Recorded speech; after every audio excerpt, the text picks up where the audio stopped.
ਸਿਮਰਨ ਧਾਲੀਵਾਲ ਦੀ ਪੁਸਤਕ ਉਸ ਪਲ ਦੀ ਅਗਲੀ ਕਹਾਣੀ ਹੈ ਭੀੜ ਵਿੱਚ ਗੁਆਚਾ ਚਿਹਰਾ। ਅੱਜ ਵੀ ਜਦੋਂ ਪਿਛਾਂ ਨੂੰ ਵੇਖਦਾ ਤਾਂ ਲੱਗਦਾ ਕਿੰਨਾ ਕੁਝ ਹੈ ਜੋ ਬਦਲ ਗਿਆ।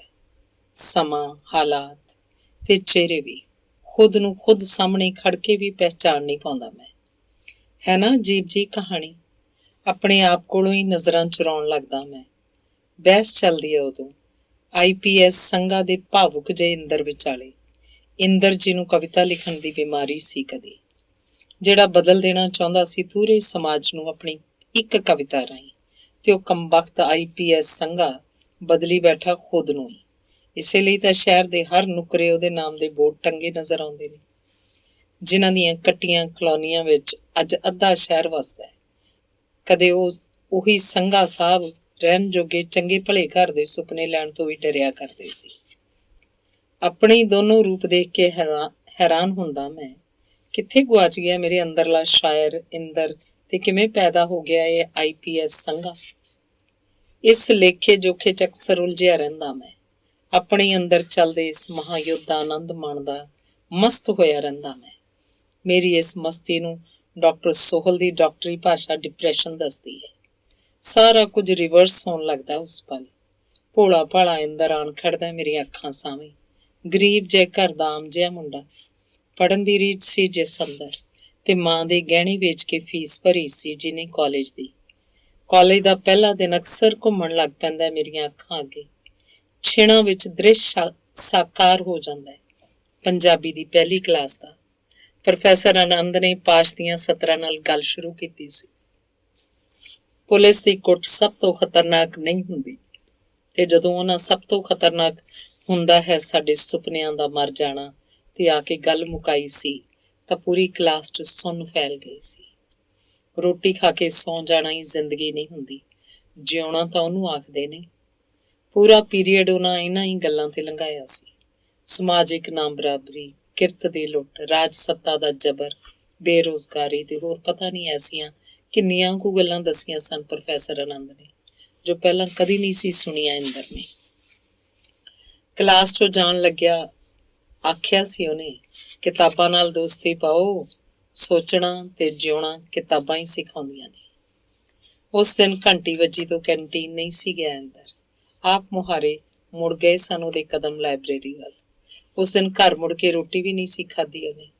ਗਿਆਨ ਦੀ ਪ੍ਰਾਪਤੀ ਹੋ ਗਈ ਸੀ ਜਿਵੇਂ ਉਹਨੂੰ, ਤੇ ਪ੍ਰੋਫੈਸਰ ਆਨੰਦ ਦਾ ਸਭ ਤੋਂ ਵੱਧ ਚਹੇਤਾ ਵਿਦਿਆਰਥੀ ਇੰਦਰ BA ਕਰਨ ਤੱਕ 5 ਕਿਤਾਬਾਂ ਦੀ ਪੜ੍ਹ ਚੁੱਕਾ ਸੀ। ਪ੍ਰੋਫੈਸਰ ਆਨੰਦ ਨੇ ਹੀ ਲਫ਼ਜ਼ ਜੋੜਨੇ ਸਿਖਾਏ ਸੀ ਉਹਨੂੰ, ਤੇ ਕਦੋਂ ਕਲਮ ਝਰੀਟਦਾ ਉਹ ਸ਼ਾਇਰ ਬਣ ਬੈਠਾ ਸੀ ਉਹਨੂੰ ਖੁਦ ਪਤਾ ਨਹੀਂ ਸੀ ਲੱਗਿਆ। ਉਹਦੀ ਕਵਿਤਾ 'ਚ ਵਿਦਰੋਹ ਸੀ, ਰੋਸ ਸੀ, ਟਕਰਾ ਜਾਣਾ ਚਾਹੁੰਦਾ ਸੀ ਉਹ ਜਾਬਰ ਤਾਕਤਾਂ ਨਾਲ। ਵੇਖਦੇ ਵੇਖਦੇ ਨਾਮ ਗੂੰਜ ਉੱਠਿਆ ਸੀ ਉਹਦਾ ਪੂਰੇ ਕਾਲਜ ਵਿੱਚ। ਗਿਆਨ ਮੈਮੋਰੀਅਲ ਕਾਲਜ ਦਾ ਹੋਣਹਾਰ ਵਿਦਿਆਰਥੀ, ਸਟੂਡੈਂਟ ਯੂਨੀਅਨ ਦਾ ਲੀਡਰ ਤੇ ਹੱਕ ਸੱਚ ਲਈ ਲਿਖਣ ਵਾਲਾ, ਜੋ ਆਖਦਾ ਸੀ ਬਰਾਬਰ ਦਾ ਮਿਲਣਾ ਚਾਹੀਦਾ ਸਭ ਨੂੰ, ਸੱਚ ਲਈ ਅੜ ਜਾਇਆ ਕਰਦਾ ਸੀ ਜੋ ਹਰ ਥਾਂ ਹਰ ਕਿਸੇ ਦੇ ਅੱਗੇ। ਵੱਧਦੀਆਂ ਫੀਸਾਂ ਦੇ ਵਿਰੋਧ 'ਚ, ਮੈਨੇਜਮੈਂਟ ਦੀਆਂ ਧੱਕੇਸ਼ਾਹੀਆਂ ਖਿਲਾਫ ਸਭ ਤੋਂ ਪਹਿਲਾਂ ਬਾਂਹ ਉੱਠਦੀ ਉਹਦੀ, ਤੇ ਜਿਹਦੀ ਆਵਾਜ਼ ਪਿੱਛੇ ਹਜ਼ਾਰਾਂ ਆਵਾਜ਼ਾਂ ਗੂੰਜ ਉੱਠਦੀਆਂ ਸਨ। ਉਸੇ ਇੰਦਰ ਨੇ ਪਹਿਲੇ ਦਿਨ ਮਾਂ ਕੋਲੋਂ ਫੀਸ ਲਈ ਗਹਿਣੇ ਫੜਦਿਆਂ ਵਾਅਦਾ ਕੀਤਾ ਸੀ ਉਸ ਨਾਲ ਕਿ ਨੌਕਰੀ ਲੱਗਦਿਆਂ ਹੀ ਉਹ ਸਭ ਤੋਂ ਪਹਿਲਾਂ ਗਹਿਣੇ ਬਣਾ ਕੇ ਦੇਵੇਗਾ ਉਹਨੂੰ।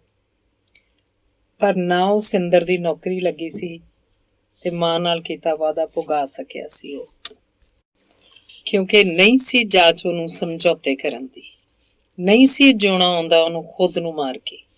ਇਸੇ ਲਈ ਤਾਂ ਲਤਾੜਿਆ ਗਿਆ ਸੀ ਉਹ ਵਾਹੋਦਾਈ ਦੌੜਦੀ ਇਸ ਦੁਨੀਆ ਦੇ ਕਦਮਾਂ 'ਚ। ਪੜ੍ਹਾਈ ਮੁਕਾ ਕੇ ਆਪਣੇ ਪਿੰਡ ਦੇ ਸਕੂਲ 'ਚ ਥੋੜ੍ਹੇ ਜਿਹੇ ਪੈਸਿਆਂ ਤੇ ਪੜ੍ਹਾਉਣ ਲੱਗਿਆ ਸੀ ਇੰਦਰ। ਇੱਕ ਦਿਨ ਅੱਧੀ ਛੁੱਟੀ ਵੇਲੇ ਸਕੂਲ ਦੀ ਹੈੱਡ ਬਬਲੀ ਮੈਡਮ ਨੇ ਗੱਲਾਂ ਕਰਦਿਆਂ ਕਿਹਾ ਸੀ, 53,000 ਰੁਪਈਆ ਦਿੰਦੀ ਏ ਮੈਨੂੰ ਸਰਕਾਰ। ਥੁੱਕ ਮੁੱਕ ਜਾਂਦਾ ਨੋਟ ਗਿਣਦਿਆਂ, ਤੇ ਉਸੇ ਬਬਲੀ ਮੈਡਮ ਜਿੰਨਾ ਪੜ੍ਹਿਆ ਪਰ ਉਸ ਤੋਂ ਕਿਤੇ ਵੱਧ ਸਿਆਣਾ ਇੰਦਰ ਤਲਖ ਹੋ ਗਿਆ ਸੀ ਉਹਦੀ ਗੱਲ ਸੁਣ ਕੇ। ਉਹਨੇ ਰੋਹ ਭਰੀਆਂ ਨਜ਼ਰਾਂ ਨਾਲ ਵੇਖਿਆ ਸੀ ਮੈਡਮ ਵੱਲ। ਰੋਟੀ ਕਾਹਦੀ ਬਣਾਉਂਦੇ ਹੋ ਤੁਸੀਂ ਮੈਡਮ ਜੀ? ਅਜੀਬ ਜਿਹਾ ਸਵਾਲ ਸੁਣ ਕੇ ਹੈਰਾਨ ਹੋ ਗਈ ਸੀ ਬਬਲੀ ਮੈਡਮ। ਰੋਟੀ ਤਾਂ ਆਟੇ ਦੀ ਬਣਦੀ ਹੈ, ਹੋਰ ਕਾਹਦੀ? ਫਿਰ ਕਿਹੜੀ ਵੱਡੀ ਗੱਲ ਹੈ ਮੈਡਮ ਜੀ, ਕਣਕ ਦੇ ਆਟੇ ਦੀ ਰੋਟੀ ਤਾਂ ਮਜ਼ਦੂਰ ਵੀ ਖਾ ਕੇ ਸੌਂਦਾ। 47,000 ਮਿਲਦਾ ਤਾਂ ਸੋਨੇ ਦੀ ਰੋਟੀ ਖਾਇਆ ਕਰੋ ਨਾ। ਫਿੱਕਾ ਜਿਹਾ ਹੱਸੀ ਸੀ ਬਬਲੀ ਮੈਡਮ। ਤੇ ਇਹ ਗੱਲ ਥੋੜਾ ਹੁੰਦੀ ਕਰਦੀ ਹੋਈ ਉਹ ਉੱਠ ਕੇ ਪਰਾਂ ਨੂੰ ਤੁਰ ਗਈ ਸੀ। ਵਿਚਾਰਾ ਇੰਦਰ ਦੇਰ ਤੀਕ ਬੈਠਾ ਸੋਚਦਾ ਰਿਹਾ ਸੀ ਕਿ ਇੱਕੋ ਹੀ ਕੰਮ ਬਦਲੇ ਦੋ ਜਣਿਆਂ ਦਾ ਮੁੱਲ ਅਲੱਗ-ਅਲੱਗ ਕਿਉਂ ਹੈ। ਇੰਝ ਹੀ ਕਿਸੇ ਹੋਰ ਦਿਨ ਗੱਲਾਂ ਕਰਦਿਆਂ ਕਹਿ ਹੋ ਗਿਆ ਸੀ ਇੰਦਰ ਕੋਲੋਂ ਕਿ ਸਰਕਾਰ ਤਾਂ ਗਧਿਆਂ ਨੂੰ ਚੂਰੀ ਦਿੰਦੀ ਹੈ। ਇਸ ਵਾਰ ਹੱਸੀ ਨਹੀਂ ਸੀ ਬਬਲੀ ਮੈਡਮ, ਸਗੋਂ ਲੋੜੋਂ ਵੱਧ ਸਿਆਣੇ ਇੰਦਰ ਨੂੰ ਘਰ ਨੂੰ ਤੋਰਤਾ ਸੀ ਉਹਨੇ। ਉਹਦੀ ਥਾਂ ਉਸੇ ਵਰਗਾ ਇੱਕ ਹੋਰ ਪੰਚਾਇਤੀ ਮਾਸਟਰ ਰੱਖ ਲਿਆ ਗਿਆ ਸੀ। ਪਹਿਲੀ ਹਾਰ ਸੀ ਉਸ ਇੰਦਰ ਦੀ। ਕਿੰਨਾ ਮੂਰਖ ਸੀ ਉਹ। ਨਹੀਂ ਸੀ ਜਾਣਦਾ। ਬਹੁਤ ਵਾਰ ਦੇਖਿਆ, ਅਣਡਿੱਠ ਕਰਨਾ ਪੈਂਦਾ, ਸੁਣਿਆ ਵਿਸਾਰਨਾ ਪੈਂਦਾ, ਤੇ ਉਹ ਇਹ ਵੀ ਨਹੀਂ ਸੀ ਜਾਣਦਾ ਕਿ ਇੰਨਾ ਸੱਚ ਵੀ ਨਹੀਂ ਬੋਲੀਦਾ। ਸੱਚ ਦਾ ਮੁੱਲ ਤਾਰਨਾ ਪੈਂਦਾ ਇਸ ਜਹਾਨ ਅੰਦਰ। ਪਰ ਇੰਦਰ ਤਾਂ ਗੱਲ ਹੀ ਹੱਕ ਸੱਚ ਦੀ ਕਰਦਾ ਸੀ। ਇੱਕ ਦਿਨ ਕਿਸੇ ਹੱਕ ਸੱਚ ਦੇ ਮੁੱਦੇ ਤੇ ਉਲਝ ਪਿਆ ਸੀ ਉਹ ਹਿੰਦੀ ਵਾਲੀ ਰੇਨੂ ਮੈਡਮ ਨਾਲ। ਉਹਨੇ ਕਿਸੇ ਕੋਲੋਂ ਫੋਨ ਕਰਾ ਕੇ ਪੇਪਰਾਂ 'ਚ ਡਿਊਟੀ ਲਗਵਾ ਲਈ ਸੀ ਆਪਣੀ, ਕਿਉਂਕਿ ਉਹਦੇ ਆਪਣੇ ਬੱਚਿਆਂ ਦੇ ਵੀ ਪੇਪਰ ਚੱਲਦੇ ਪਏ ਸੀ। ਘਰ 'ਚ ਉਹਨਾਂ ਨੂੰ ਸੰਭਾਲਣ ਵਾਲਾ ਕੋਈ ਨਹੀਂ ਸੀ। ਸਕੂਲ ਤੋਂ ਫਾਰਗੀ ਲੈ ਕੇ ਮੈਡਮ ਚਿੰਤਾ ਮੁਕਤ ਹੋ ਗਈ ਸੀ। ਮਹੀਨੇ ਪਿੱਛੋਂ ਕੁੱਲ 6 ਦਿਨ ਪੇਪਰ ਡਿਊਟੀ ਲਈ ਗਈ ਸੀ ਉਹ, ਤੇ ਬਾਕੀ ਦਿਨ ਆਪਣੇ ਹੀ ਬੱਚੇ ਸੰਭਾਲੇ ਸੀ ਉਹਨੇ। ਇੰਦਰ ਨੇ ਛਿਣਾਂ 'ਚ ਜੋੜ ਘਟਾਓ ਕਰ ਲਈ ਸੀ। 6 ਦਿਨ ਕੰਮ ਕੀਤਾ ਤੁਸੀਂ ਮੈਡਮ ਜੀ, ਬਾਕੀ 24 ਦਿਨ ਆਪਣਾ ਘਰ ਸੰਭਾਲਿਆ, ਪਰ ਪੈਸੇ ਪੂਰੇ ਮਹੀਨੇ ਦੇ ਪਾ ਲਏ ਜੇਬ 'ਚ। ਭਾਰ ਜਿਹਾ ਨਹੀਂ ਮਹਿਸੂਸ ਹੁੰਦਾ ਮਨ ਤੇ। ਮਹੀਨਾ ਉਂਝ ਘਰ ਨਹੀਂ ਸੀ ਰਹਿ ਸਕਦੇ, ਇਸੇ ਲਈ ਕਿਆ ਚੋਰ ਮੋਰੀਆਂ ਜਾਣਦੇ ਤੁਸੀਂ ਲੋਕ ਤਾਂ। ਪਰ ਲੋਕ ਕਿੱਥੇ ਆਦੀ ਨੇ ਇੰਨਾ ਨੰਗਾ ਸੱਚ ਸੁਣਨ ਦੇ। ਖਾ ਜਾਣ ਵਾਲੀਆਂ ਨਜ਼ਰਾਂ ਨਾਲ ਵੇਖਿਆ ਸੀ ਰੇਨੂ ਮੈਡਮ ਨੇ ਇੰਦਰ ਨੂੰ।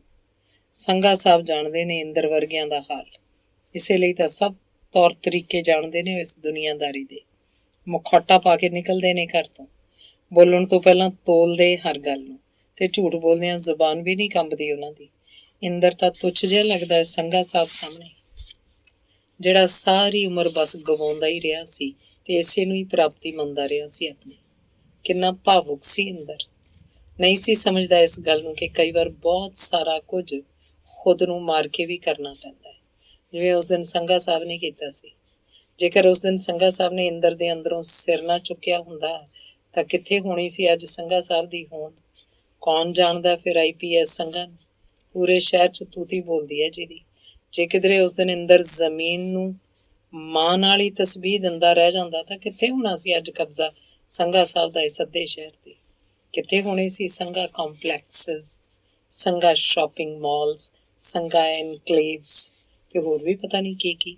20 ਸਾਲ ਲੱਗੇ ਨੇ ਸੰਘਾ ਸਾਹਿਬ ਨੂੰ ਇੰਨਾ ਕੁਝ ਹਾਸਲ ਕਰਨ 'ਚ। ਕਰਨਾ ਪੈਂਦਾ ਕਈ ਵਾਰ ਇੰਝ ਵੀ, ਅੰਨੇ ਜਾਂ ਬੰਨੇ। ਮੈਂ ਅਕਸਰ ਮਚਲਾ ਜਿਹਾ ਹੋ ਕੇ ਸੁਣਦਾ ਸੰਘਾ ਸਾਹਿਬ ਦੀਆਂ ਗੱਲਾਂ। ਕਿੰਨਾ ਮਿੱਠਾ ਬੋਲਦੇ ਨੇ ਲੋਕਾਂ ਨਾਲ। ਜਾਣਦੇ ਨੇ ਕਿ ਪਿਆਰ ਨਾਲ ਹੀ ਤਾਂ ਜਾਨ ਕੱਢੀ ਜਾ ਸਕਦੀ ਹੈ ਅਗਲੇ ਦੀ। ਸ਼ਬਦ ਜਾਲ ਚੁਲਝਾਉਣਾ ਖੂਬ ਜਾਣਦੇ ਨੇ ਦੂਜੇ ਨੂੰ। ਫਿਰ ਸੰਘਾ ਸਾਹਿਬ ਦਾ ਤਾਂ ਧੰਦਾ ਹੀ ਐਸਾ ਹੈ। ਤੇ ਵਿਚਾਰਾ ਇੰਦਰ ਰੁੱਖਾ ਸੀ ਅੰਦਰ ਤੀਕ। ਮਿੱਠਾ ਬੋਲਣ ਵਾਲਿਆਂ ਨੂੰ ਬੇਈਮਾਨ ਦੱਸਦਾ ਸੀ। ਸੰਘਾ ਸਾਹਿਬ ਨੂੰ ਵੀ ਬੇਈਮਾਨ ਆ ਕੇ ਭੰਡਦਾ ਇੰਦਰ। ਵਾਕਫ 'ਚ ਹੋਇਆ ਉਹਨਾਂ ਦੇ ਰਗ ਰਗ ਤੋਂ। ਛਿੜ ਪੈਂਦਾ ਦੋਨਾਂ ਵਿਚਾਲੇ ਕਈ ਵਾਰ ਇੱਕ ਅਜੀਬ ਜਿਹਾ ਸੀਤ ਯੁੱਧ। ਆ ਵੀ ਸ਼ਾਇਰਾ, ਜਗ ਮੰਗਾਉਂਦੇ ਨੇ ਤੇਰੀ ਕਵਿਤਾ ਦੇ ਜੁਗਨੂੰ। ਸੰਘਾ ਸਾਹਿਬ ਤੰਜ਼ ਕੱਸਦੇ ਨੇ ਫਿਰ ਉਦੋਂ। ਮੇਰੀ ਕਵਿਤਾ ਦੇ ਜੁਗਨੂੰ ਤਾਂ ਜਗ ਮੰਗਾਉਂਦੇ ਹੀ ਰਹਿਣਗੇ। ਤੂੰ ਦੱਸ ਤੇਰੇ ਜੁਗਨੂੰ ਕਿਉਂ ਬੰਦ ਨੇ ਬੋਤਲਾਂ 'ਚ? ਜੁਗਨੂਆਂ ਦੀ ਤਾਂ ਫਿਤਰਤ ਹੈ ਰੋਸ਼ਨੀਆਂ ਖਿੰਡਾਉਣਾ। ਇੰਦਰ ਪੁੱਛਦਾ ਅੱਗਿਓਂ। ਓਏ ਸ਼ਾਇਰਾ, ਦੇਰ ਲੱਗਦੀ ਹੈ ਕਿਤੇ ਫਿਤਰਤ ਬਦਲਦੇ। ਆਪਾਂ ਤਾਂ ਐਸ਼ ਕਰੀਦੀ ਹੈ ਵੀਰ। ਲੋਰ 'ਚ ਬੋਲਦੇ ਨੇ ਸੰਘਾ ਸਾਹਿਬ। ਕਿਉਂ ਐਸ਼ ਕਰੋ ਤੁਸੀਂ? 2 ਵਾਰ ਜੰਮੇ ਤੁਸੀਂ, ਜਾਂ ਫਿਰ ਰੱਬ ਨੂੰ? ਕਿਹਨੇ ਹੱਕ ਦਿੱਤਾ ਤੁਹਾਨੂੰ? ਬਰਾਬਰ ਦਾ ਹੋਣਾ ਚਾਹੀਦਾ ਸਭ ਕੋਲ। ਭਾਵੁਕ ਹੋਣ ਲੱਗਦਾ ਇੰਦਰ। ਬਰਾਬਰ ਨੂੰ ਹੁਣ ਮੈਂ ਲੋਕਾਂ 'ਚ ਵੰਡ ਦਿਆਂ ਸਾਰਾ ਕੁਝ? ਧੁਰਤੀ ਇੱਕ ਤਰਸੇਵਾਂ ਹੰਢਾਇਆ ਸੀ ਮੈਂ, ਮਿਹਨਤ ਕੀਤੀ ਏ, ਕਿਸੇ ਕੋਲੋਂ ਕੁਝ ਖੋਇਆ ਤਾਂ ਨਹੀਂ। ਤੂੰ ਵੀ ਤਾਂ ਮਰਦਾ ਸੀ ਨਾ ਭੁੱਖਾ। ਪੁੱਛੀ ਸੀ ਇਸ ਦੁਨੀਆ ਨੇ ਤੇਰੀ ਬਾਤ? ਦਲੀਲਾਂ ਦਾ ਜਾਲ ਬੁਣਦੇ ਨੇ ਸੰਘਾ ਸਾਹਿਬ। ਕੰਡੇ ਬੀਜੇ ਨੇ ਤੂੰ ਆਉਣ ਵਾਲੀਆਂ ਨਸਲਾਂ ਲਈ। ਜੇ ਤੂੰ ਆਪਣੀ ਜ਼ਮੀਨ ਮਾਣ ਕਰਿਆ ਕਰਦਾ ਸੀ ਪੂਰਾ ਪਿੰਡ, ਪਰ ਤੂੰ ਪਿੰਡ ਵਾਲੀ ਉਹ ਪਵਿੱਤਰ ਨਹਿਰ ਸਾਫ਼ ਸੁਥਰੀ ਨਹੀਂ ਰਹੀ ਹੁਣ। ਪਿੰਡ ਦੇ ਨਲਕੇ ਪਾਣੀ ਨਹੀਂ ਜ਼ਹਿਰ ਕੱਢਦੇ ਨੇ। ਸੁਆਹ ਉੱਡ ਪੈਂਦੀ ਏ ਸਿਰਾਂ 'ਚ। ਤਲਖ ਹੋਣ ਲੱਗਦਾ ਇੰਦਰ। ਉੱਚੀ ਉੱਚੀ ਹੱਸਣ ਲੱਗਦੇ ਨੇ ਸੰਘਾ ਸਾਹਿਬ। ਜਾਣਦੇ ਨੇ ਉਸ ਕੋਮਲ ਦਿਲ ਸ਼ਾਇਰ ਨੂੰ ਡਰ ਆਉਂਦਾ ਐਸੇ ਹਾਸਿਆਂ ਤੋਂ। ਪਲ ਵੀ ਨਹੀਂ ਖੜਦਾ ਫਿਰ ਉਹ ਸੰਘਾ ਸਾਹਿਬ ਦੇ ਸਾਹਮਣੇ। ਇਹੀ ਤਾਂ ਪ੍ਰਾਪਤੀ ਹੈ ਸੰਘਾ ਸਾਹਿਬ ਦੀ। ਭਾਵੁਕ ਹੋਣਾ ਛੱਡ ਦਿੱਤਾ ਉਹਨਾਂ ਨੇ। ਇਸੇ ਲਈ ਤਾਂ ਜਿਸ ਜ਼ਮੀਨ ਨੂੰ ਇੰਦਰ ਜ਼ਮੀਨ ਤਾਂ ਮਾਂ ਹੁੰਦੀ ਆਖਦਾ ਸੀ, ਉਸੇ ਜ਼ਮੀਨ ਦਾ ਸੌਦਾ ਪਲਾਂ 'ਚ ਕਰ ਲਿਆ ਸੀ ਸੰਘਾ ਸਾਹਿਬ ਨੇ। ਤੇਜਵੀਰ ਰਾਣਾ ਜਦੋਂ ਸਮਝਾ ਰਿਹਾ ਸੀ ਇੰਦਰ ਨੂੰ, ਉਸੇ ਹੀ ਪਲ ਕਿਧਰੇ ਸੰਘਾ ਸਾਹਿਬ ਦੇ ਕੰਨੀ ਪੈ ਗਈ ਸੀ ਉਹਦੀ ਆਵਾਜ਼। ਕੰਨ ਚੁੱਕ ਲਏ ਸੀ ਉਹਨਾਂ ਨੇ। ਭੋਲੇ ਭਾਲੇ ਇੰਦਰ ਦੇ ਅੰਦਰ ਫੈਲ ਗਏ ਸਨ ਸੰਘਾ ਸਾਹਿਬ, ਤੇ ਸਾਰਾ ਕੁਝ ਬਦਲ ਗਿਆ ਸੀ ਛਿਣਾਂ 'ਚ। ਪਿੰਡ ਮਰਾਵੇ ਜਈ ਤਈ, ਸੰਘਾ ਸਾਹਿਬ ਨੇ ਦਲੀਲ ਦਿੱਤੀ ਸੀ ਇੰਦਰ ਨੂੰ। ਦਬ ਗਿਆ ਸੀ ਵਿਚਾਰਾ ਇੰਦਰ 6 ਕਰੋੜ ਦੇ ਭਾਰ ਥੱਲੇ। ਕਿਸੇ ਨਹੀਂ ਸੀ ਸੁਣੀ ਉਹਦੀ ਹੂਕ। ਉਸ ਦਿਨ ਪਹਿਲੀ ਵਾਰ ਹਰਾਇਆ ਸੀ ਸੰਘਾ ਸਾਹਿਬ ਨੇ ਉਸ ਇੰਦਰ ਨੂੰ। ਸ਼ੁਰੂਆਤ ਸੀ ਉਹ ਇਸ ਮਹਾਯੁੱਧ ਦੀ, ਜਿਸ 'ਚ ਹੁਣ ਹਰ ਰੋਜ਼ ਹਾਰਦਾ ਇੰਦਰ। ਆਨੰਦ ਮਾਣਦਾ ਮੈਂ। IPS ਸੰਘਾ ਦੇ ਇੰਦਰ ਵਿਚਾਲੇ ਅਕਸਰ ਛਿੜੇ ਰਹਿੰਦੇ ਇਸ ਮਹਾਯੁੱਧ ਦਾ। ਜਿਸ ਪਿੰਡ ਨੂੰ ਜਈ ਤਈ ਮਰਾਉਣ ਲਈ ਛੱਡ ਆਏ ਸਨ ਸੰਘਾ ਸਾਹਿਬ, ਕਦੇ ਉਸੇ ਪਿੰਡ ਨੂੰ ਮਾਡਲ ਪਿੰਡ ਬਣਾਉਣ ਦਾ ਬੀੜਾ ਚੁੱਕਿਆ ਸੀ ਇੰਦਰ ਨੇ। ਨੌਜਵਾਨ ਵੈਲਫੇਅਰ ਸੁਸਾਇਟੀ ਦਾ ਪ੍ਰਧਾਨ ਸੀ ਉਹ। ਪਿੰਡ 'ਚ ਸਾਫ਼ ਸੁਥਰਾ ਪਾਣੀ ਮੁਹੱਈਆ ਕਰਾਉਣ, ਗਲੀਆਂ ਨਾਲੀਆਂ ਪੱਕੀਆਂ ਬਣਵਾਉਣ, ਪਿੰਡ 'ਚ ਲਾਇਬ੍ਰੇਰੀ ਖੋਲ੍ਹਣ ਵਰਗੇ ਹਰ ਕੰਮ 'ਚ ਸਭ ਤੋਂ ਅੱਗੇ ਹੋ ਕੇ ਖੜਿਆ ਸੀ ਇੰਦਰ। ਉਹ ਚਾਹੁੰਦਾ ਸੀ ਕਿ ਕਿਤਾਬਾਂ ਪੜ੍ਹ ਕੇ ਉਸ ਵਰਗੇ ਹੋਰ ਇੰਦਰ ਪੈਦਾ ਹੋਣ, ਪਰ ਨਹੀਂ ਸੀ ਜਾਣਦਾ ਉਹ ਕਿ ਖੁਦ ਉਸੇ ਦੀ ਹੋਂਦ ਨੂੰ ਦਬਾ ਦਿੱਤਾ ਜਾਏਗਾ ਇੱਕ ਦਿਨ। ਹੱਕ ਸੱਚ ਲਈ ਲੜਦਿਆਂ ਕਈ ਥਾਣਿਆਂ ਦੇ ਥੜੇ ਚੜ੍ਹਨੇ ਪਏ ਸੀ ਉਹਨੂੰ, ਪਰ ਕਦੇ ਸ਼ਿਕਨ ਨਹੀਂ ਸੀ ਆਈ ਉਹਦੇ ਮੱਥੇ ਤੇ, ਕਿਉਂਕਿ ਜਾਣਦਾ ਸੀ ਉਹ ਜਿਸ ਰਾਹ ਦਾ ਉਹ ਰਾਹੀ ਬਣਿਆ, ਉਸ ਉੱਤੇ ਤੁਰਦਿਆਂ ਔਕੜਾਂ ਤਾਂ ਝੱਲਣੀਆਂ ਹੀ ਪੈਂਦੀਆਂ ਨੇ। ਬਾਪੂ ਖਿੱਚਦਾ ਸੀ ਜਿਸ ਉੱਤੇ, ਜਿਸ ਬਾਪ ਨੇ ਸਾਰੀ ਉਮਰ ਢੱਗੇ ਹੱਕੇ ਸੀ। ਉਹ ਚਾਹੁੰਦਾ ਸੀ ਕਿ ਉਹਦਾ ਪੁੱਤ ਕੁਝ ਬਣ ਕੇ ਦਿਖਾਏ। ਪਲਟ ਦੇ ਉਹ ਇਸ ਘਰ ਦੀ ਹੋਣੀ। ਕਈ ਵਾਰ ਉਲਝੇ ਸੀ ਉਹ ਆਪਸ ਵਿੱਚ। ਓਏ ਪੁੱਠੀ ਮੱਤ ਵਾਲਿਆ, ਕਿਉਂ ਨਿੱਤ ਯੱਬ ਖੜੇ ਕਰੀ ਛੱਡਦਾ ਹੈ? ਨਵਿਆਂ ਦਾ ਮੁੰਡਾ ਤੇਰੇ ਨਾਲ ਹੀ ਪੜ੍ਹਦਾ ਸੀ, ਅਫਸਰ ਲੱਗਿਆ ਬੈਠਾ ਅਗਲਾ। ਤੂੰ ਪਤਾ ਨਹੀਂ ਕਿਹੜੀ ਮਾਂ ਵਾਲੀ ਕ੍ਰਾਂਤੀ ਨੂੰ ਰੋਂਦਾ ਫਿਰਦਾ। ਲੋਕੀ ਆਖਦੇ ਨੇ ਸੁਰਜਨ ਸਿਉਂ ਦਾ ਮੁੰਡਾ ਜਵਾਕ ਵਿਗਾੜੀ ਜਾਂਦਾ ਸਾਡੇ। ਹੱਦ ਹੋ ਗਈ ਯਾਰ। ਅਫਸਰ ਲੱਗਣਾ ਕਿਹੜੀ ਵੱਡੀ ਗੱਲ ਹੈ ਬਾਪੂ, ਔਖਾ ਤਾਂ ਬੰਦਾ ਬਣਨਾ ਹੈ। ਆਪਣੇ ਲਈ ਤਾਂ ਸਾਰੇ ਹੀ ਜਿਉਂਦੇ ਨੇ। ਉਹਦੀਆਂ ਗੱਲਾਂ ਪੱਲੇ ਨਹੀਂ ਸੀ ਪੈਂਦੀਆਂ ਬਾਪੂ ਦੇ। ਪਰ ਹੈਰਾਨ ਸੀ ਬਾਪੂ, ਜੇ ਅਫਸਰ ਲੱਗਣਾ ਵੱਡੀ ਗੱਲ ਨਹੀਂ ਸੀ ਤਾਂ ਕਿਉਂ ਅਫਸਰ ਨਹੀਂ ਸੀ ਲੱਗਿਆ ਉਹਦਾ ਪੁੱਤ? ਇੰਦਰ ਦਾ ਡੂੰਘਾ ਫਲਸਫਾ ਸਮਝਣ ਤੋਂ ਅਸਮਰਥ ਸੀ ਬਾਪੂ। ਨਹੀਂ ਸੀ ਜਾਣਦਾ ਉਹ ਕਿ ਅਲੱਗ ਤਰ੍ਹਾਂ ਦੀ ਜ਼ਿੰਦਗੀ ਜਿਉਣ ਦਾ ਆਸ਼ਿਕ ਹੈ ਉਹਦਾ ਪੁੱਤ। 10 ਦਿਨ ਕਿਤੇ ਨੌਕਰੀ ਕਰਕੇ 11ਵੇਂ ਦਿਨ ਸੇਵਾ ਮੁਕਤ ਹੋ ਜਾਇਆ ਕਰਦਾ ਸੀ ਇੰਦਰ, ਕਿਉਂਕਿ ਮੇਚਦਾ ਨਹੀਂ ਸੀ ਉਹਦੇ ਕੁਝ ਵੀ। ਸ਼ੋਸ਼ਣ ਕਰਵਾਉਣ ਦੀ ਜਾਚ ਨਹੀਂ ਸੀ ਸਿੱਖੀ ਉਹਨੇ, ਤੇ ਰੋਟੀ ਨਾਲੋਂ ਵੱਧ ਉਹਨੂੰ ਹੋਰ ਗੱਲਾਂ ਦੀ ਭੁੱਖ ਲੱਗਦੀ ਸੀ। ਨਹੀਂ ਸੀ ਜਾਣਦਾ ਉਹ ਰੋਟੀ ਦੀ ਕੀਮਤ, ਪਰ ਜਿਸ ਦਿਨ ਉਹਦੇ ਅੰਦਰ ਬੈਠੇ ਸੰਘਾ ਸਾਹਿਬ ਨੇ ਸਮਝ ਲਿਆ ਸੀ ਜ਼ਿੰਦਗੀ ਦੇ ਸੱਚ ਨੂੰ, ਉਸ ਦਿਨ ਕਿੰਨਾ ਕੁਝ ਸੀ ਜੋ ਬਦਲ ਗਿਆ ਸੀ। ਕਿਤੇ ਡੂੰਘਾ ਦਫਨ ਹੋ ਗਿਆ ਸੀ ਉਹ ਇੰਦਰ। ਗਰਦ ਚੜ ਗਈ ਸੀ ਉਸ ਦਿਨ ਉਹਨਾਂ ਕਿਤਾਬਾਂ ਤੇ ਜਿਨ੍ਹਾਂ ਨੇ ਇੰਦਰ ਬਣਾਇਆ ਸੀ ਉਹਨੂੰ। ਉਹਦੀਆਂ ਲਿਖੀਆਂ ਉਹੀ ਕਵਿਤਾਵਾਂ ਬੇਕਾਰ ਹੋ ਗਈਆਂ ਸਨ ਉਸ ਲਈ, ਜਿਨ੍ਹਾਂ 'ਚ ਵਿਦਰੋਹ ਸੀ। ਪਹਿਚਾਣ ਸੀ ਜਿਨ੍ਹਾਂ ਨਾਲ ਉਸਦੀ, ਤੇ ਉਸੇ ਪਹਿਚਾਣ ਨੂੰ ਗਵਾ ਕੇ ਇੰਦਰ ਤੋਂ ਇੰਦਰਪ੍ਰੀਤ ਸਿੰਘ ਸੰਘਾ ਬਣ ਕੇ ਨਿਕਲਿਆ ਸੀ ਉਹ ਘਰ ਤੋਂ, ਤੇ ਅੱਜ IPS ਸੰਘਾ ਬਣ ਕੇ ਦੌੜ ਰਿਹਾ ਇਸ ਵਾਹੋਦਾਈ ਦੌੜਦੀ ਦੁਨੀਆ ਦੇ ਨਾਲ, ਸਭ ਤੋਂ ਅੱਗੇ ਲੰਘਣ ਦੀ ਕਾਹਲ ਵਿੱਚ। ਕਦੇ ਕੱਚੇ ਜੇ ਘਰ 'ਚ ਰਹਿਣ ਵਾਲੇ ਸੰਘਾ ਸਾਹਿਬ ਕੋਲ ਆਲੀਸ਼ਾਨ ਕੋਠੀ ਹੈ ਅੱਜ। 3 ਮਹਿੰਗੀਆਂ ਗੱਡੀਆਂ ਖੜੀਆਂ ਰਹਿੰਦੀਆਂ ਨੇ ਹਰ ਵੇਲੇ ਬੂਹੇ ਦੇ ਅੱਗੇ, ਤੇ ਕਰੋੜਾਂ ਰੁਪਏ ਨੇ ਬੈਂਕਾਂ 'ਚ। ਲੁਤਫ ਲੈਂਦੇ ਨੇ ਸੰਘਾ ਸਾਹਿਬ ਜ਼ਿੰਦਗੀ ਦਾ। ਸ਼ਰਾਬ ਤੇ ਸ਼ਬਾਬ ਕਮਜ਼ੋਰੀ ਹੈ ਸੰਘਾ ਸਾਹਿਬ ਦੀ। ਆਪਣੀ ਪਸੰਦ ਦੀ ਹਰ ਸ਼ੈ ਖਰੀਦ ਲੈਣਾ ਚਾਹੁੰਦੇ ਨੇ ਸੰਘਾ ਸਾਹਿਬ। ਗਰੂਰ ਹੈ ਆਪਣੀ ਦੌਲਤ ਦਾ ਉਹਨਾਂ ਨੂੰ। ਆਖਦੇ ਨੇ ਹਰ ਸ਼ੈ ਵਿਕਦੀ ਹੈ ਇੱਥੇ, ਬਸ ਕੀਮਤ ਠੀਕ ਹੋਣੀ ਚਾਹੀਦੀ ਹੈ। ਉਦੋਂ ਵੀ ਸ਼ਰਤ ਲੱਗੀ ਸੀ ਸਾਡੀ। ਆਪਣੇ PA ਜੋਸ਼ੀ ਦੀ ਖੂਬਸੂਰਤ ਬੀਵੀ ਅੰਜਲੀ ਜੋਸ਼ੀ ਤੇ ਡੁੱਲ ਗਏ ਸਨ ਸੰਘਾ ਸਾਹਿਬ। ਚਿਹਰਾ ਪੜ੍ਹ ਲਿਆ ਸੀ ਮੈਂ ਉਹਨਾਂ ਦਾ। ਸੰਘਾ ਸਾਹਿਬ ਇਮਾਨ ਡੋਲ ਗਿਆ ਲੱਗਦਾ, ਪਰ ਸਮਝਾਉਣ ਲੱਗਿਆ ਸੀ ਮੈਂ। ਜੋ ਚੀਜ਼ ਮੈਨੂੰ ਪਸੰਦ ਆ ਜਾਏ, ਹੰਕਾਰ ਬੋਲਿਆ ਸੀ ਸੰਘਾ ਸਾਹਿਬ ਦਾ। ਹਰ ਚੀਜ਼ ਵਿਕਣ ਵਾਲੀ ਨਹੀਂ ਹੁੰਦੀ, ਮੋੜਵਾਂ ਜਵਾਬ ਦਿੱਤਾ ਸੀ ਮੈਂ ਅੱਗੇ। ਤੇ ਕਿੰਨਾ ਕੁਝ ਸਮਝਾਇਆ ਸੀ ਸੰਘਾ ਸਾਹਿਬ ਨੇ ਮੈਨੂੰ, ਤੇ ਲੱਗ ਗਏ ਸੀ ਜਾਲ ਵਿਚਾਉਣ। ਖਾਸ ਧਿਆਨ ਦੇਣ ਲੱਗ ਗਏ ਸੀ ਜੋਸ਼ੀ ਵੱਲ। PA ਤੋਂ ਦੋਸਤ ਬਣਾ ਲਿਆ ਸੀ ਉਹਨੂੰ। ਨਵੇਂ ਕੱਟੇ ਇਨਕਲੇਵ ਵਿੱਚ ਫਲੈਟ ਗਿਫਟ ਕੀਤਾ ਸੀ ਜੋਸ਼ੀ ਨੂੰ, ਕਿਉਂਕਿ ਸੰਘਾ ਸਾਹਿਬ ਲਈ ਪੈਸਾ ਨਹੀਂ, ਜਿੱਤਣਾ ਜ਼ਰੂਰੀ ਸੀ। ਆਖਿਰ ਜਿੱਤ ਵੀ ਤਾਂ ਗਏ ਸਾਨੂੰ। ਡਲਹੌਜ਼ੀ ਦੀਆਂ ਖੂਬਸੂਰਤ ਵਾਦੀਆਂ 'ਚ ਘੁੰਮਦਿਆਂ ਦੇਖਿਆ ਸੀ ਮੈਂ ਸੰਘਾ ਸਾਹਿਬ ਨੂੰ ਉਸ ਅੰਜਲੀ ਜੋਸ਼ੀ ਨਾਲ। ਸ਼ਰਤ ਹਾਰ ਗਿਆ ਸੀ ਮੈਂ ਤੇ ਨਾਲ ਹੀ ਹੈਰਾਨ ਵੀ ਸੀ ਸੰਘਾ ਸਾਹਿਬ ਦੀ ਕਰਾਮਾਤ ਉੱਪਰ। ਹੱਸ ਪਏ ਸੀ ਸੰਘਾ ਸਾਹਿਬ ਮੇਰੀ ਹਾਲਤ ਉੱਤੇ। ਦੱਸਿਆ ਸੀ ਨਾ ਮੈਂ, ਮੁੱਲ ਪੂਰਾ ਹੋਣਾ ਚਾਹੀਦਾ। ਇਸ ਜਹਾਨ ਅੰਦਰ ਹਰ ਚੀਜ਼ ਵਿਕਦੀ ਹੈ। ਇੱਥੇ ਤਾਂ ਜ਼ਮੀਰਾਂ ਦੇ ਮੁੱਲ ਵੀ ਲੱਗਦੇ ਨੇ, ਜਿਸਮ ਤਾਂ ਮੰਡੀ ਦੀ ਹਵਾ ਨੂੰ ਪਰਖਣਾ ਪੈਂਦਾ ਬਸ। ਹਰ ਰੋਜ਼ ਨਵੇਂ ਜਿਸਮ ਦਾ ਨਿੱਘ ਮਾਣਦੇ ਨੇ ਸੰਘਾ ਸਾਹਿਬ, ਤੇ ਉਹ ਇੰਦਰ ਕੁੱਤਿਆਂ ਨਾਲ ਤੁਲਨਾਉਂਦਾ ਸੀ ਐਸੇ ਬੰਦਿਆਂ ਨੂੰ।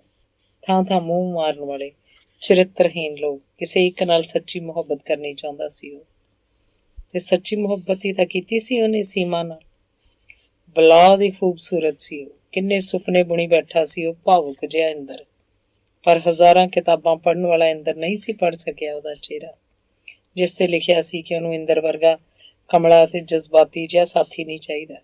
ਉਹਦੀਆਂ ਤਾਂ ਹਜ਼ਾਰਾਂ ਖਾਹਿਸ਼ਾਂ ਸਨ, ਜਿਨ੍ਹਾਂ ਨੂੰ ਪੂਰਾ ਕਰਨ ਲਈ ਕਾਫੀ ਨਹੀਂ ਸੀ ਇੰਦਰ ਦਾ ਪਿਆਰ। ਉਹ ਜਾਣਦੀ ਸੀ ਢਿੱਡ ਨਹੀਂ ਭਰਦਾ ਪਿਆਰ ਨਾਲ, ਇਸ ਲਈ ਉਹਦੀ ਕੰਗਾਲੀ ਨੂੰ ਲੱਤ ਮਾਰ ਕੇ ਕਿਸੇ NRI ਨਾਲ ਜਹਾਜ਼ੇ ਚੜ੍ਹ ਗਈ। ਤੜਫ ਉੱਠਿਆ ਸੀ ਇੰਦਰ, ਹਨੇਰਿਆਂ 'ਚ ਬੈਠਾ ਰੋਂਦਾ ਰਿਹਾ ਸੀ ਉਹ ਕਈ ਦਿਨ। ਸਹਿ ਨਹੀਂ ਸੀ ਹੋਇਆ ਉਸ ਤੋਂ। ਪਰ ਸੰਘਾ ਸਾਹਿਬ ਕਿੰਨਾ ਉਲਟ ਨੇ ਇਹਦੇ। ਉਹ ਤਾਂ use and throw the theory ਤੇ ਚੱਲਦੇ ਨੇ। ਆਖਦੇ ਨੇ ਮਲਟੀ ਸੈਕਸ ਪਾਰਟਨਰ ਦਾ ਜ਼ਮਾਨਾ ਹੈ। ਤਾਂ ਹੈ ਨਾ ਜ਼ਮੀਨ ਅਸਮਾਨ ਦਾ ਫਰਕ ਦੋਨਾਂ ਵਿਚਾਲੇ। ਉਹ ਭਾਵੁਕ ਜਿਹਾ ਅੰਦਰ ਭਾਵੁਕਤਾ ਨੂੰ ਹੀ ਜਿਉਂਦੇ ਹੋਣ ਦੀ ਨਿਸ਼ਾਨੀ ਆਖਦਾ ਸੀ, ਤੇ ਸੰਘਾ ਸਾਹਿਬ ਬੇਵਕੂਫ ਆਖਦੇ ਭਾਵੁਕ ਬੰਦੇ ਨੂੰ। ਹੈ ਨਾ ਅਜੀਬ ਜਿਹਾ ਦਵੰਦ। ਇੱਕ ਦੂਜੇ ਤੋਂ ਉਲਟ ਦਿਸ਼ਾ ਵਿੱਚ ਖੜੇ ਨਜ਼ਰ ਆਉਂਦੇ ਨੇ ਦੋਹੇ। ਹੱਸਦੇ ਨੇ ਸੰਘਾ ਸਾਹਿਬ ਇੰਦਰ ਉੱਤੇ, ਯਾਦ ਕਰਾਉਂਦੇ ਨੇ ਉਹਨੂੰ ਜ਼ਿੰਦਗੀ ਦੇ ਉਹ ਤਲਖ ਦਿਨ, ਜਦ ਬੇਕਾਰ ਤੇ ਬੇਰੁਜ਼ਗਾਰ ਸੀ ਇੰਦਰ, ਜਦ ਕੋਸਿਆ ਕਰਦਾ ਸੀ ਉਹ ਸਰਕਾਰ ਨੂੰ, ਜਦ ਰੋਇਆ ਕਰਦੀਆਂ ਸੀ ਉਹਦੀਆਂ ਕਵਿਤਾਵਾਂ ਆਰਥਿਕ ਮੰਦਹਾਲੀ ਦੇ ਰੋਣੇ, ਜਦ ਬਹੁਤੇ ਮੀਂਹ ਪੈਣ ਕਰਕੇ ਫਸਲ ਮਾਰੀ ਗਈ ਸੀ ਉਹਨਾਂ ਦੀ, ਤੇ ਜਦ ਆੜ੍ਹਤੀਏ ਨੇ ਜ਼ਲੀਲ ਕਰਕੇ ਮੋੜਿਆ ਸੀ ਉਹਦੇ ਬਾਪ ਨੂੰ। ਦਿਲ ਮਿਲਾ ਉੱਠਦਾ ਇੰਦਰ ਫਿਰ ਉਸ ਪਲ। ਤੂੰ ਜਾਣਦਾ ਇਹਨਾਂ ਗੱਲਾਂ ਨੇ ਮਜਬੂਰ ਕੀਤਾ ਸੀ ਮੈਨੂੰ ਤੇਰੇ ਅੰਦਰੋਂ ਆਕਾਰ ਲੈਣ ਲਈ। ਅਹਿਸਾਨ ਜਤਾਉਂਦੇ ਨੇ ਸੰਘਾ ਸਾਹਿਬ ਉਸ ਤੇ। ਕਿਉਂ ਕਰਿਆ ਤੂੰ ਮੇਰੇ ਲਈ? ਖਫਾ ਹੋਣ ਲੱਗਦਾ ਇੰਦਰ, ਕਿਉਂਕਿ ਹਿੱਸਾ ਮੈਂ ਤੇਰਾ। ਤਰਸਦਿਆਂ ਵੇਖਿਆ ਮੈਂ ਤੈਨੂੰ। ਤੇਰਾ ਵੀ ਤਾਂ ਦਿਲ ਕਰਦਾ ਸੀ ਨਾ ਚੰਗਾ ਖਾਣ ਹਟਾਉਣ ਨੂੰ। ਹੇਠਾਂ ਤਾਂ ਦੇਖ ਆਪਣੇ 7500 ਦੇ ਬੂਟ ਕਿੱਥੋਂ ਆਏ ਨੇ, ਜਿਨ੍ਹਾਂ ਨੂੰ ਪਾ ਕੇ ਬੋਝ ਪੈਰ ਧਰਦਾ ਹੈ। ਭੁੱਲ ਗਿਆ ਜਦ ਸੂਦਾਂ ਦੀ ਹੱਟੀਆਂ 75 ਰੁਪਈਆਂ ਦੇ ਪਲਾਸਟਿਕ ਦੇ ਬੂਟ ਲੈਣ ਲਈ ਵੀ 75 ਵਾਰ ਸੋਚਣਾ ਪੈਂਦਾ ਸੀ ਤੈਨੂੰ। ਤੇਰੀ ਆਹ ਪੈਂਟ ਸ਼ਰਟ ਤੇ ਉੱਪਰ ਪਾਈ ਪਿਓਰ ਲੈਦਰ ਦੀ ਇਹ ਜੈਕਟ, ਕੈਲਕੂਲੇਟਰ ਤੇ ਜੋੜ ਘਟਾਓ ਤਾਂ ਕਰ ਜ਼ਰਾ, ਤੇ ਫਿਰ ਉਹ ਕਾਲੀ ਬੋਲੀ ਰਾਤ ਯਾਦ ਕਰੀ। ਸੰਘਾ ਸਾਹਿਬ ਉਭਾਰਦੇ ਨੇ ਉਸ ਰਾਤ ਦੀ ਦਰਦਨਾਕ ਤਸਵੀਰ ਇੰਦਰ ਦੀਆਂ ਅੱਖਾਂ ਸਾਹਮਣੇ। ਨਮ ਹੋ ਜਾਂਦੀਆਂ ਨੇ ਇੰਦਰ ਦੀਆਂ ਅੱਖਾਂ। ਦਿਲ ਦਾ ਦੌਰਾ ਪਿਆ ਸੀ ਉਹਦੇ ਬਾਪੂ ਨੂੰ। ਪੋਹ ਦੀ ਚੁੱਪ ਡੂੰਘੀ ਕਾਲੀ ਰਾਤ ਸੀ ਉਹ। ਲਾਗਲੇ ਕਸਬੇ ਦੇ ਡਾਕਟਰ ਸਿਰ ਫਿਰ ਦਿੱਤਾ ਸੀ। ਦਿਨ ਚੜ੍ਹਦਿਆਂ ਉਹਨੇ ਨੰਬਰਦਾਰਾਂ ਦੇ ਦਰ ਤੇ ਜਾ ਕੇ ਅਲਖ ਜਗਾਈ ਸੀ। ਗਿੜਗਿੜ ਆਇਆ ਸੀ ਉਸ ਦਿਨ ਇੰਦਰ। ਪਰ ਬਾਪੂ ਨੂੰ ਸ਼ਹਿਰ ਲਿਜਾਣ ਲਈ ਪ੍ਰਬੰਧ ਨਹੀਂ ਸੀ ਹੋਇਆ ਪੈਸਿਆਂ ਦਾ। ਜਿਸ ਪਿੰਡ ਨੂੰ ਆਪਣੀ ਕਵਿਤਾ 'ਚ ਹਮਸਾਇਆ ਆਖਦਾ ਸੀ ਇੰਦਰ, ਜਿਸ ਪਿੰਡ ਲਈ ਇਕੱਲਾ ਹੀ ਫਿਕਰਮੰਦ ਹੋਇਆ ਕਰਦਾ ਸੀ ਉਹ ਪੂਰਾ ਪਿੰਡ ਮਿਲ ਕੇ ਵੀ ਨਹੀਂ ਸੀ ਬਚਾ ਸਕਿਆ ਉਹਦੇ ਬਾਪੂ ਨੂੰ। ਬੇਸਹਾਰਾ ਹੋ ਗਿਆ ਸੀ ਉਸ ਦਿਨ ਇੰਦਰ ਉੱਤੇ। ਉਸੇ ਦਿਨ ਤੋਂ ਬਾਅਦ ਹੀ ਜ਼ਿੰਦਗੀ ਦਾ ਸਿਤਮ ਸ਼ੁਰੂ ਹੋਇਆ ਸੀ ਉਸ ਉੱਤੇ। ਸਿੰਘ ਤੋਂ ਸਿਰ ਤੇ ਆਣ ਪਈ ਸੀ ਉਹਦੇ। ਉਹ ਵੇਲਾ ਬਾਰ-ਬਾਰ ਯਾਦ ਕਰਾਉਂਦੇ ਨੇ ਸੰਘਾ ਸਾਹਿਬ ਨੂੰ। ਜਾਣਦੇ ਨੇ ਤੜਫ ਉੱਠਦਾ ਉਸ ਗੱਲ ਨਾਲ ਇੰਦਰ। ਇਨਸਾਨ ਦੀ ਜੂਨੇ ਪਾਇਆ ਮੈਂ ਤੈਨੂੰ, ਰੁੱਲ ਜਾਂਦਾ ਨਹੀਂ ਤਾਂ ਉਹਨਾਂ ਹੀ ਗਲੀਆਂ 'ਚ ਤੂੰ ਤੋਚੀ ਵਾਂਗੂ ਪੱਥਰ ਖਾਣੇ ਸੀ ਤੂੰ ਵੀ ਲੋਕਾਂ ਕੋਲੋਂ। ਸੰਘਾ ਸਾਹਿਬ ਨਵੇਂ ਸੁਰ ਛੇੜ ਬੈਠਦੇ ਨੇ। ਤੋਚੀ ਘੁੰਮਣ ਲੱਗਦਾ ਇੰਦਰ ਦੀਆਂ ਅੱਖਾਂ ਸਾਹਮਣੇ। ਬੇਜ਼ਮੀਨੇ ਜੱਟ ਦਾ ਕੱਲਾ ਕਾਰਾ ਪੁੱਤ, ਜਿਹਨੂੰ ਖਾ ਗਿਆ ਸੀ ਸਰਾਪ ਬੇਜ਼ਮੀਨੇ ਹੋਣ ਦਾ। ਸਾਰਾ ਪਿੰਡ ਤੋਚੀ ਛੜਾ ਆਖਦਾ ਜਿਹਨੂੰ।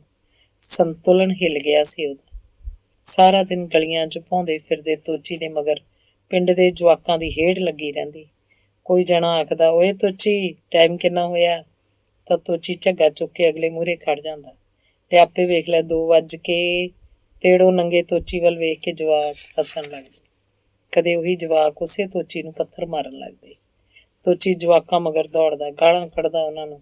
ਤੇ ਇੱਕ ਦਿਨ ਉਸੇ ਤੋਚੀ ਛੜੇ ਦੀ ਲਾਸ਼ ਪਿੰਡ ਦੇ ਬੋੜੇ ਖੂਹ 'ਚ ਤੈਰਦੀ ਮਿਲੀ ਸੀ। ਉਸੇ ਤੋਚੀ ਵਰਗਾ ਬਣਨ ਤੋਂ ਹੀ ਤਾਂ ਬਚਾਇਆ ਸੀ ਇੰਦਰ ਨੂੰ ਸੰਘਾ ਸਾਹਿਬ ਨੇ।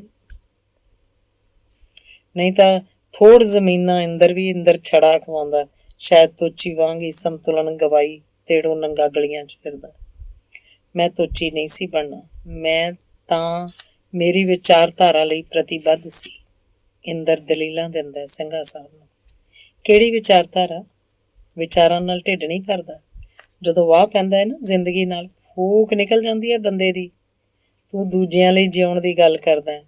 ਇਸ ਯੁੱਗ 'ਚ ਤਾਂ ਆਪਣੇ ਲਈ ਹੀ ਜਿਉਣਾ ਜੋਗਾ ਇਸ ਯੁੱਗ 'ਚ ਤਾਂ ਆਪਣੇ ਲਈ ਹੀ ਜਿਉਣ ਜੋਗਾ ਇਹ ਮਸਾਂ ਬੰਦਾ। ਸੰਘਾ ਸਾਹਿਬ ਸਮਝਾਉਣ ਲੱਗਦੇ ਨੇ ਸਮੇਂ ਦੀ ਰਫ਼ਤਾਰ ਦੀਆਂ ਗੱਲਾਂ। ਦੱਸਦੇ ਨੇ ਇਸ ਡਾਢੇ ਯੁੱਗ ਦੀਆਂ ਚਾਲਾਂ, ਜਦੋਂ ਬੰਦੇ ਅੰਦਰੋਂ ਬੰਦਾ ਮਰਦਾ ਜਾ ਰਿਹਾ। ਘਰਾਂ ਤੀਕ ਤੁਰਿਆ ਆਉਂਦਾ ਹੈ ਬਾਜ਼ਾਰ, ਤੇ ਖੁਦ ਨਾਲੋਂ ਹੀ ਟੁੱਟਿਆ ਬੈਠਾ ਹੈ ਬੰਦਾ, ਖੁਦ ਨਾਲ ਹੀ ਰੁੱਸਿਆ ਬੈਠਾ ਬੰਦਾ। ਇਹੋ ਜਿਹੇ ਭਿਆਨਕ ਸਮੇਂ 'ਚ ਕਿਵੇਂ ਜਿਉਂਦਾ ਰਹਿ ਸਕਦਾ ਸੀ ਇੰਦਰ ਵਰਗਾ ਇਨਸਾਨ, ਜੋ ਨਹੀਂ ਸੀ ਇਸ ਸਮੇਂ ਦੇ ਹਾਣ ਦਾ, ਜੋ ਨਹੀਂ ਸੀ ਪਹਿਚਾਣਦਾ ਬਾਜ਼ਾਰ ਦੀਆਂ ਰਮਜ਼ਾਂ, ਤੇ ਜੋ ਬਹੁਤ ਖੁਸ਼ ਸੀ ਦੂਜਿਆਂ ਲਈ ਜਿਉਂ ਕੇ। ਇਸੇ ਲਈ ਤਾਂ ਮਾਰ ਮੁਕਾਇਆ ਸੀ ਸੰਘਾ ਸਾਹਿਬ ਨੇ ਉਹਨੂੰ।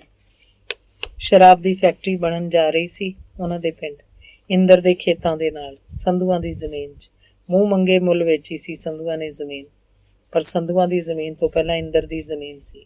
ਸੰਧੂਆਂ ਨਾਲ ਰਸਤਾ ਸਾਂਝਾ ਸੀ ਇੰਦਰ ਦਾ, ਇਸੇ ਲਈ ਫੈਕਟਰੀ ਲਗਾਉਣ ਤੋਂ ਪਹਿਲਾਂ ਇੰਦਰ ਦੀ ਜ਼ਮੀਨ ਵੀ ਖਰੀਦ ਲੈਣੀ ਚਾਹੁੰਦੀ ਸੀ ਫੈਕਟਰੀ ਦਾ ਮਾਲਕ। ਪਰ ਨਹੀਂ ਸੀ ਮੰਨਿਆ ਇੰਦਰ, ਨਹੀਂ ਸੀ ਵੇਚਣੀ ਚਾਹੁੰਦਾ ਉਹ ਜ਼ਮੀਨ। ਉਹ ਵਿਰੋਧ 'ਚ ਖੜ ਗਿਆ ਸੀ ਇਹਦੇ। ਸਾਫ਼ ਸੁਥਰੇ ਪਿੰਡ ਨੂੰ ਫੈਕਟਰੀ ਦੀ ਬਦਬੂ ਦੇ ਪ੍ਰਦੂਸ਼ਣ ਤੋਂ ਬਚਾਉਣਾ ਚਾਹੁੰਦਾ ਸੀ ਉਹ। ਜਾਗ ਪਿਆ ਸੀ ਉਸ ਅੰਦਰਲਾ ਵਾਤਾਵਰਨ ਪ੍ਰੇਮੀ, ਤੇ ਪਿੰਡ ਦੇ ਇਕੱਲੇ ਬੰਦੇ ਨੂੰ ਸਮਝਾਉਣ ਲੱਗਿਆ ਸੀ ਉਹ ਇਸ ਬਣਨ ਵਾਲੀ ਫੈਕਟਰੀ ਦੇ ਨੁਕਸਾਨ। ਪਰ ਕੋਈ ਨਹੀਂ ਸੀ ਵਿਹਲਾ ਉਹਦੀਆਂ ਇਹ ਅਰਥਹੀਣ ਗੱਲਾਂ ਸੁਣਨ ਲਈ। ਲੋਕਾਂ ਨੂੰ ਤਾਂ ਵਰਦਾਨ ਲੱਗ ਰਹੀ ਸੀ ਉਹ ਫੈਕਟਰੀ, ਜਿਸ ਤੋਂ ਰੁਜ਼ਗਾਰ ਮਿਲਣ ਦੀ ਆਸ ਸੀ ਉਹਨਾਂ ਨੂੰ। ਕੋਈ ਨਾਲ ਨਹੀਂ ਸੀ ਖੜਿਆ ਉਹਦੇ। ਸੰਧੂਆਂ ਵਿੱਚ ਪੈ ਕੇ ਸੌਦਾ ਕਰਵਾਉਣਾ ਚਾਹਿਆ ਸੀ, ਪਰ ਇੰਦਰ ਸਾਹਮਣੇ ਤਾਂ ਤੁੱਛ ਸੀ ਇਹ ਸਾਰਾ ਕੁਝ। ਉਹ ਜ਼ਮੀਰ ਦਾ ਸੌਦਾ ਕਰਨ ਵਾਲਿਆਂ 'ਚੋਂ ਨਹੀਂ ਸੀ। ਅਖੀਰ ਇੱਕ ਦਿਨ ਫੈਕਟਰੀ ਦਾ ਮਾਲਕ ਤੇਜਵੀਰ ਰਾਣਾ ਖੁਦ ਆ ਪਹੁੰਚਿਆ ਸੀ ਉਹਦੇ ਘਰ, ਸਮਝਾਉਣ ਲਈ, ਉਹਨੂੰ ਮਨ ਚਾਹਿਆ ਮੁੱਲ ਦੇਣ ਲਈ। ਪਰ ਇੰਦਰ ਸਾਹਮਣੇ ਤਾਂ ਬਾਪੂ ਖੜਾ ਸੀ ਉਹਦਾ, ਜਿਹਨੇ ਕਦੇ ਆਖਿਆ ਸੀ ਜ਼ਮੀਨ ਨਾਲ ਜੜ ਹੁੰਦੀ ਹੈ ਬੰਦੇ ਦੀ, ਮਾਂ ਬਰਾਬਰ ਹੁੰਦੀ ਹੈ ਜ਼ਮੀਨ। ਕਿੱਦਾਂ ਵੇਚ ਦਿੰਦਾ ਉਹ ਜ਼ਮੀਨ? ਉਹਦਾ ਬਚਪਨ ਫੈਲ ਗਿਆ ਉਹਦੀਆਂ ਅੱਖਾਂ ਅੱਗੇ। ਬਾਪੂ ਨਾਲ ਖੇਤ ਜਾਇਆ ਕਰਦਾ ਸੀ ਉਹ ਨਿੱਕਾ ਹੁੰਦਾ। ਖੇਤ ਉੱਗੇ ਜਾਮਣ ਤੋਂ ਖਾਧੇ ਜਾਮਣਾਂ ਦਾ ਸਵਾਦ ਅਜੇ ਵੀ ਮਰਿਆ ਨਹੀਂ ਸੀ ਉਹਦੀ ਜੀਭ ਤੋਂ। ਕਦੇ ਰੀਝ ਸੀ ਉਹਦੀ ਇਸ ਜ਼ਮੀਨ ਉੱਤੇ ਹਲ ਚਲਾਉਣ ਦੀ। ਕਿੱਦਾਂ ਵੇਚ ਦਿੰਦਾ ਉਹ ਜ਼ਮੀਨ ਜਿਸ ਉੱਤੇ ਪੈੜ ਛਪੀ ਸੀ ਉਹਦੇ ਬਾਪੂ ਦੀ। ਉਹ ਨਹੀਂ ਸੀ ਚਾਹੁੰਦਾ ਇਹ ਫੈਕਟਰੀ ਗੰਧਲਾ ਕਰੇ ਉਹਦੇ ਪਿੰਡ ਨੂੰ। ਬੇਸ਼ੱਕ ਮੂਰਖ ਆਖਦੇ ਸੀ ਪਿੰਡ ਵਾਲੇ ਉਹਨੂੰ, ਪਰ ਉਹਦੀ ਤਾਂ ਪ੍ਰਤੀਬੱਧਤਾ ਸੀ ਖੁਦ ਨਾਲ, ਜ਼ਿੰਦਗੀ ਨਾਲ। ਉਸ ਅੰਦਰ ਤਾਂ ਸੱਚ ਸੀ, ਤੇ ਸੱਚ ਹਮੇਸ਼ਾ ਇਕੱਲਾ ਹੁੰਦਾ ਹੈ। ਜਾਣਦਾ ਸੀ ਉਹ ਇਸ ਗੱਲ ਨੂੰ। ਪਰ ਅਚਾਨਕ ਕਰਵਟ ਲੈਣ ਲੱਗਿਆ ਸੀ ਉਸ ਅੰਦਰ ਘੂਕ ਸੁੱਤਾ ਇੰਦਰਪ੍ਰੀਤ ਸੰਘਾ, ਜੋ ਉਸ ਜਿੰਨਾ ਭਾਵੁਕ ਨਹੀਂ ਸੀ, ਜਿਹਨੇ ਲੜਦਿਆਂ ਦੇਖਿਆ ਸੀ ਇੰਦਰ ਨੂੰ ਜ਼ਿੰਦਗੀ ਦੀਆਂ ਤਲਖੀਆਂ ਨਾਲ, ਤੇ ਜੋ ਹੈਰਾਨ ਹੁੰਦਾ ਸੀ ਦੇਖ ਕੇ ਕਿ 2-2 ਹਜ਼ਾਰ ਰੁਪਏ ਦੀ ਨੌਕਰੀ ਬਦਲੇ ਕਿਵੇਂ ਜ਼ਲੀਲ ਹੁੰਦੇ ਨੇ ਚੰਗੇ ਭਲੇ ਬੰਦੇ। ਪਰ ਉਹ ਜਾਣਦਾ ਸੀ ਕਿ ਭੁੱਖ ਸਤਾਉਂਦੀ ਹੈ ਇਹਨਾਂ ਭੋਲੇ ਭਾਲੇ ਬੰਦਿਆਂ ਨੂੰ, ਜਿਹੜੇ ਰੱਬ ਨੂੰ ਰਿਸ਼ਵਤ ਦੇ ਕੇ ਨਹੀਂ ਸੀ ਜੰਮੇ, ਜਿਨ੍ਹਾਂ ਦਾ ਥੁੱਕ ਨੋਟ ਗਿਣਦਿਆਂ ਨਹੀਂ ਸੀ ਮੁੱਕਦਾ, ਸਗੋਂ ਜ਼ਿੰਦਗੀ ਦਾ ਬੋਝ ਢੋਂਦਿਆਂ ਹਲਕ ਤੱਕ ਖੁਸ਼ਕ ਹੋ ਜਾਂਦੇ ਨੇ। ਆਰ ਜਾਂ ਪਾਰ ਦਾ ਰਾਹ ਚੁਣ ਲਿਆ ਸੀ ਸੰਘਾ ਸਾਹਿਬ ਨੇ। ਕਰ ਲਿਆ ਸੀ ਸੌਦਾ ਤੇਜਵੀਰ ਰਾਣਾ ਨਾਲ। 6 ਕਰੋੜ ਦੇ ਬੋਝ ਹੇਠਾਂ ਨੱਪ ਦਿੱਤਾ ਸੀ ਇੰਦਰ ਦੀਆਂ ਭਾਵਨਾਵਾਂ ਨੂੰ, ਉਹਦੀਆਂ ਚੀਕਾਂ ਨੂੰ। ਪਿੰਡ ਤਾਂ ਅੱਜ ਵੀ ਡੁੱਬਾ ਤੇ ਕੱਲ ਵੀ ਡੁੱਬਾ, ਪਰ ਤੂੰ ਕਿਉਂ ਰੁੜਦਾ ਇਹਨਾਂ ਨਾਲ? ਚੱਲ ਮਨਾ, ਚੱਲ ਉੱਥੇ ਚੱਲੀਏ। ਤੇ ਧਰਤੀ ਮਾਂ ਨੂੰ ਵੇਚ ਕੇ ਪੱਥਰ ਦੇ ਦਿਲ ਵਾਲੇ ਸੰਘਾ ਸਾਹਿਬ ਆਣ ਪਹੁੰਚੇ ਸਨ ਪੱਥਰਾਂ ਦੇ ਇਸ ਸ਼ਹਿਰ। ਕੁਝ ਹੀ ਸਾਲਾਂ 'ਚ ਕਿੰਨਾ ਕੁਝ ਸੀ ਜੋ ਬਦਲ ਗਿਆ ਸੀ। ਆਪਣੀ ਲਿਆਕਤ ਨਾਲ ਫਰਸ਼ ਤੋਂ ਅਰਸ਼ ਤੱਕ ਜਾ ਪਹੁੰਚੇ ਨੇ ਅੱਜ ਸੰਘਾ ਸਾਹਿਬ। ਵਿਚਾਰੇ ਇੰਦਰ ਨੇ ਤਾਂ ਸੋਚਿਆ ਵੀ ਨਹੀਂ ਹੋਣਾ ਕਿ ਉਸੇ ਦੇ ਹੀ ਅੰਦਰੋਂ ਕਰਵਟ ਲੈ ਲਏਗਾ ਇੰਨਾ ਕਮੀਨਾ ਇਨਸਾਨ, ਜੋ ਆਪਣੇ ਪਰਛਾਵੇਂ ਨਾਲ ਵੀ ਚਲਾਕੀਆਂ ਖੇਡਦਾ ਅਕਸਰ। ਉਲਝੇ ਰਹਿੰਦੇ ਨੇ ਇੰਦਰ ਤੇ ਸੰਘਾ ਸਾਹਿਬ ਆਪਸ ਵਿੱਚ। ਭਾਵੁਕ ਹੋਣ ਲੱਗਦਾ ਇੰਦਰ, ਪਰ ਸੰਘਾ ਸਾਹਿਬ ਬੇਵਕੂਫ ਦੱਸਦੇ ਨੇ ਉਹਨੂੰ। ਮਹਾਂ ਯੁੱਧ ਛਿੜਦਾ ਦੋਨਾਂ ਵਿਚਕਾਰ। ਇੱਕ ਪਾਸੇ ਬੈਠਾ ਦੇਖਦਾ ਹਾਂ ਮੈਂ ਇਹ ਸਾਰਾ ਕੁਝ, ਤੇ ਹੈਰਾਨ ਹੁੰਦਾ ਅਕਸਰ। ਇਹ ਦੋਨੋਂ ਹੀ ਅੰਦਰ ਬੈਠੇ ਸੀ ਮੇਰੇ, ਪਰ ਨਹੀਂ ਸੀ ਪਹਿਚਾਣਦਾ ਮੈਂ। ਹੈ ਨਾ ਹੈਰਾਨ ਕਰ ਦੇਣ ਵਾਲੀ ਗੱਲ? ਜ਼ਰਾ ਅੰਦਰ ਤਾਂ ਝਾਕੋ ਤੁਸੀਂ ਆਪਣੇ। ਕੌਣ ਬੈਠਾ ਭਲਾ ਤੁਹਾਡੇ ਅੰਦਰ? ਦੇਖਿਆ ਹੈ ਨਾ ਤੁਹਾਡੇ ਵੀ ਅੰਦਰ ਕੋਈ ਹੋਰ। ਜਿਸ ਦਿਨ ਇਹ ਜਾਗ ਪਿਆ, ਤੁਸੀਂ ਨਹੀਂ ਰਹਿਣਾ। ਜਿਵੇਂ ਮੈਂ ਨਹੀਂ ਰਿਹਾ। ਫਿਰ ਤੁਹਾਡੇ ਵੀ ਅੰਦਰ ਚੱਲੇਗਾ ਇੱਕ ਮਹਾਂਯੁੱਧ ਤੇ ਹਾਰੋਗੇ ਤੁਸੀਂ ਵੀ ਖੁਦ ਦੇ ਹੱਥੋਂ। ਹੈ ਨਾ ਪਰੇਸ਼ਾਨ ਕਰਨ ਵਾਲੀ ਗੱਲ, ਪਰ ਇਹੀ ਸੱਚ ਹੈ। ਕੀ ਭਲਾ? ਇਹੀ ਕਿ ਕਈ ਪਰਤਾਂ ਹੁੰਦੀਆਂ ਨੇ ਬੰਦੇ ਦੀਆਂ, ਮੁਖੌਟੇ ਪਾਈ ਫਿਰਦੀਆਂ ਨੇ ਸਾਰੇ। ਬਸ ਮੁਖੌਟਿਆਂ ਦੇ ਆਰ ਪਾਰ ਝਾਕਣ ਦੀ ਜਾਂਚ ਹੋਣੀ ਚਾਹੀਦੀ ਹੈ। ਫੇਰ ਦੇਖਣਾ ਚਿਹਰੇ ਦੇ ਪਿੱਛੇ ਕਿਸ ਦਾ ਚਿਹਰਾ। ਧੰਨਵਾਦ।